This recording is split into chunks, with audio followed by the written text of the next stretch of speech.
Hi Math 116. This is video 4 for chapter 10 and it's going to help you with assignments 35 and 36. It pertains to the text sections for 10.7 through 10.10. Video 5 will cover the applications and equation solving, so that'll be a different video altogether. In this video we're going to tackle understanding polar representations for complex numbers, where you have r representing a distance or radius or length and theta representing an angle, very similar to vectors. Converting from rectangular form of a complex number to polar form, so from a plus bi form to r theta form and back again.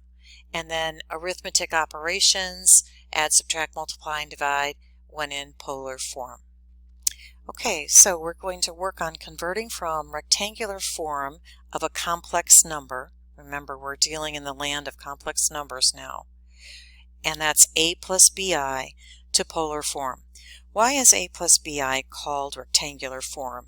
Well, because you have a rectangular axis, if you will. You have an x-axis that we're calling the real axis, on which we're putting our first value, a, and we have an imaginary axis, which is the vertical axis at right angles, which we've been calling I. So let's take, for example, the point 3 plus 4i. We've graphed 3 units over approximately, and let's call it 4 units up. And this is a complex number written in rectangular form, the a plus bi form, and you're going to have to know that. Now, it's very helpful sometimes to work in more of a radial form, where you might dial up an angle and a distance, very much like vectors. We're going to call that angle theta.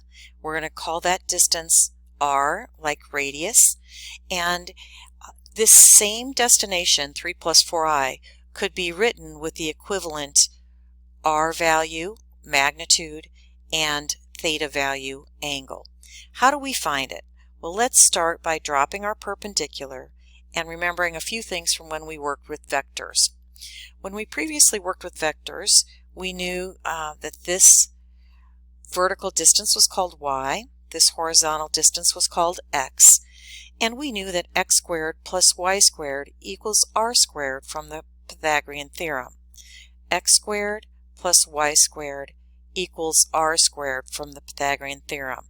That gives us that your r can be always calculated from x squared plus y squared, and in this case we could grab the a value, square it, grab the b value, square it, and take the square root, and that's going to deliver your magnitude of your radial component in polar form of the value 5. This makes the square root of 25, which is 5. How can we find theta? By using our right triangle trig. Recall that the tangent of theta is equal to y over x. So if you want to find your theta, you can always use theta equals tan inverse, remember, because you're going to do the inverse tangent of your ratio. And the ratio is always going to be the y value over the x value, and we're always going to be working in degrees in this portion of our chapter. So in this case, theta is tan inverse of our y value, which is our b value, 4 over 3, and we'll find the tan inverse of that, and when I did that I got 53 degrees approximately. I'm going to round to a whole number. So here's my r value, here's my angle value, and I can write the polar form of 3 plus 4i as the magnitude 5 and the angle measure 53 degrees.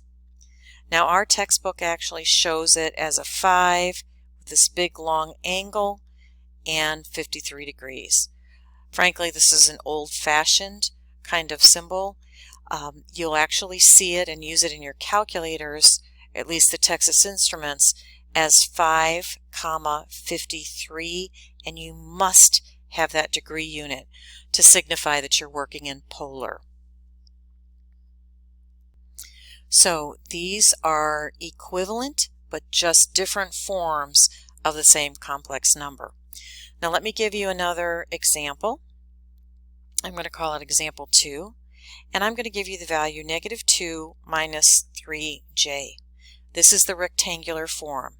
To go straight to polar form, find r and find theta.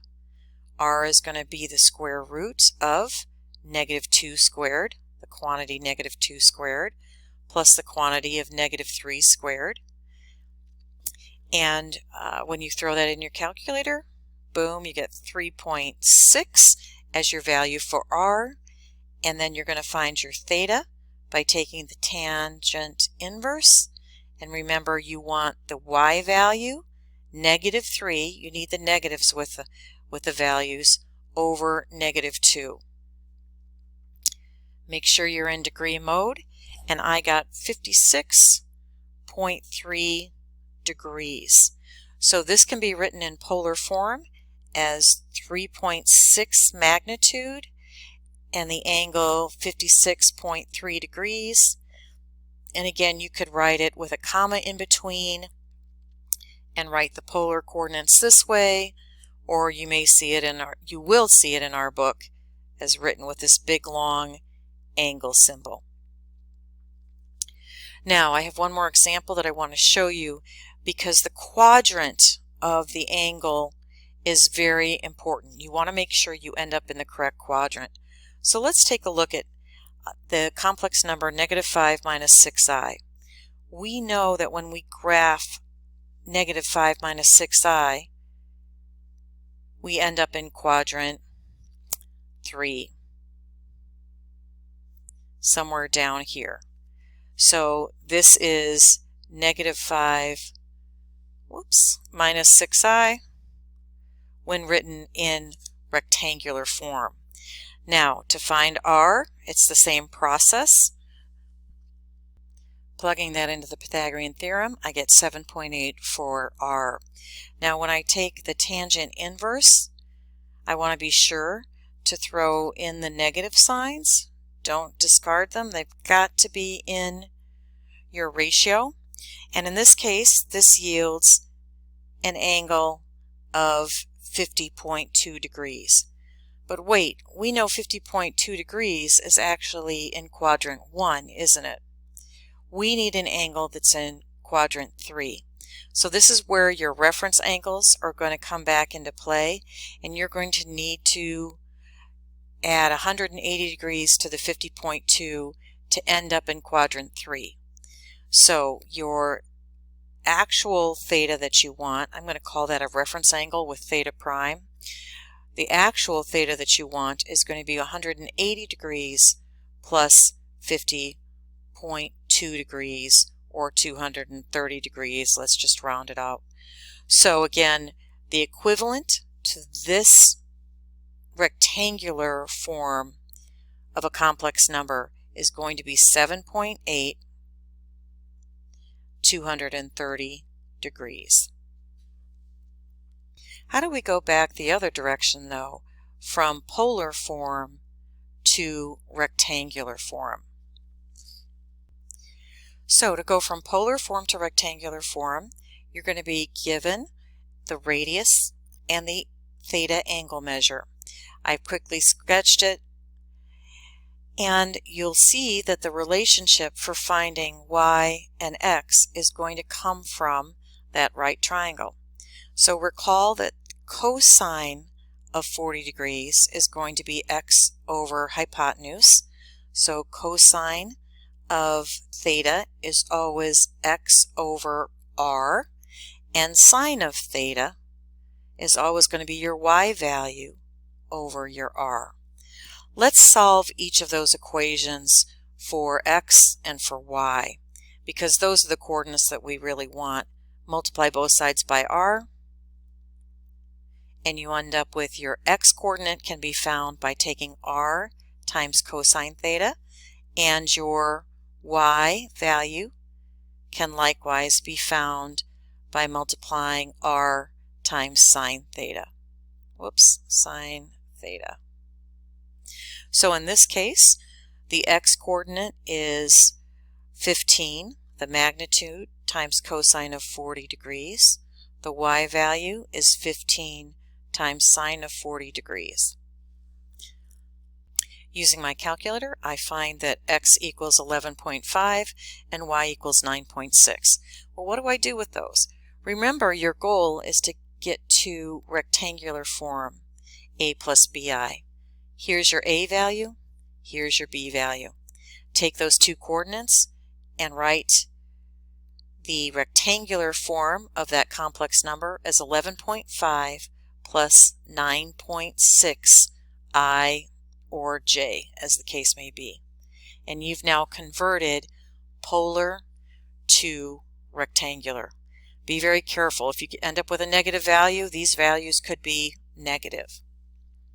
Now I very quickly wanted to show you the special cases involving quadrantal angles, where you have a complex number that falls on a quadrant line. This is page 454, number 67, if you want to follow along. I'm going to show you A and C. So for A, your complex number is 0 minus 10j. Remember, that's 0 in the x direction and minus 10 in the j direction. So 0 in the x direction and then minus 10 in the j direction. What angle gets you to that quadrant? Well, 270 degrees. So you know your angle is going to be 270 degrees, and your magnitude is 10 units. But be careful, you're not going to write negative 10. The r value, remember, is the square root from the Pythagorean theorem, and that is always a positive number. This represents a distance, and r is always in polar form, positive, never negative. Now you could have also written this as 10 angle negative 90 degrees, and that's completely acceptable. You can write them either way. Make sure you check instructions on whether your angle has to fall within a certain rotation. Or you could write these in coordinate form this way. Now quickly, let's look at number C. We have negative 275 in the x direction and 0j in the y direction. This corresponds to an angle of 180 degrees and a magnitude of 275. So again, the r value should be positive. Now you could use the Pythagorean theorem here to find that value, but this is an easy way to understand the relationship when the particular complex number or polar number falls right on the quadrant line. Now I'm going to give us a little more practice with going from polar to rectangular. So I'm on page 456, number 72 from the book, and they've given you the complex number in the form r theta. So 30 for your magnitude r, 217 degrees for your theta. It falls, of course, 217 degrees falls in the third quadrant. They've sketched it out for you. Remember that this distance along the x-axis corresponds to your a value in your complex number, and this distance here in the y direction corresponds to your b value, and you're going to write your result as a plus bi or a plus bj. So you're able to use, remember we talked earlier in this lesson about x equals r cosine theta and y equals r sine theta. So you're able to plug directly into these two. A equals 30 times cosine of 217 degrees, and rounding to the tenths, you get negative 24.0. Finding your b value, 30 times sine of 217 degrees, and you get negative 18.1. Make sure you write it correctly with the negative signs. Negative 24 minus 18.1j.